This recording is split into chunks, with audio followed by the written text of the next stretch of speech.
looban ng isang convenience store sa Rodriguez, Rizal, itinanggi ng naarestong suspect na siya ang nasa likod ng krimen. Balitang hatid ni Bea Pinlac. Sa unang tingin, tila namimili lang ang lalaking ito sa isang convenience store sa barangay San Isidro, Rodriguez, Rizal. Pero ang lalaki, ninanakawan na pala ang sarado ng tindahan. Lumusot to sa kisame ng madaling araw. Yung empleyado ng isang convenience store, nung pumasok daw sila doon sa kanilang convenience store ay nakita nila lang na kalat-kalat yung mga paninda nila. Ang pinuntirya raw ng suspect ayon sa pulisya, hindi pera, kundi yosi at tsokolate. Ang kinuha niya rito ay sigarilyo at saka chocolate na ibinibenta din niya doon sa mga tindahan. Inaloko niya doon sa mga tindahan din doon sa kanilang area na malapit sa kanila.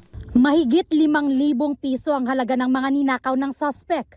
Sa backtracking ng pulisya at tulong ng isang saksi, naaresto sa follow-up operation ang 21 anyos na suspect malapit sa bahay niya sa barangay San Isidro. Na-recover din daw ang mga tinangay niyang gamit, pero kulang-kulang na. Ang suspect, dahil na raw may mga reklamo sa barangay dahil din sa pagnanakaw, ayon sa pulisya. Itinanggi ng suspect ang pagnanakaw. Wala po, hindi po totoo yun. Sa korte na lang po yan.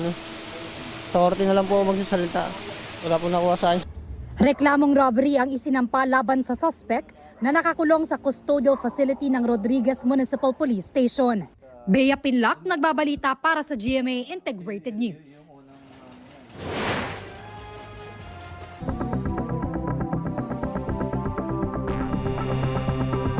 Mga kababayan, huwag nyo nang hanapin ang mga pulis sa presinto sapagkat kami ay nasa inyo ng mga telepono. Dial 911, darating kami sa loob ng 5 minuto. Mga kababayan, huwag nyo nang hanapin ang mga pulis sa presinto sapagkat kami ay nasa inyo ng mga telepono. Dial 911, darating kami sa loob ng 5 minuto. Mga kababayan, huwag nyo nang hanapin ang mga pulis sa presinto sapagkat kami ay nasa inyo ng mga telepono.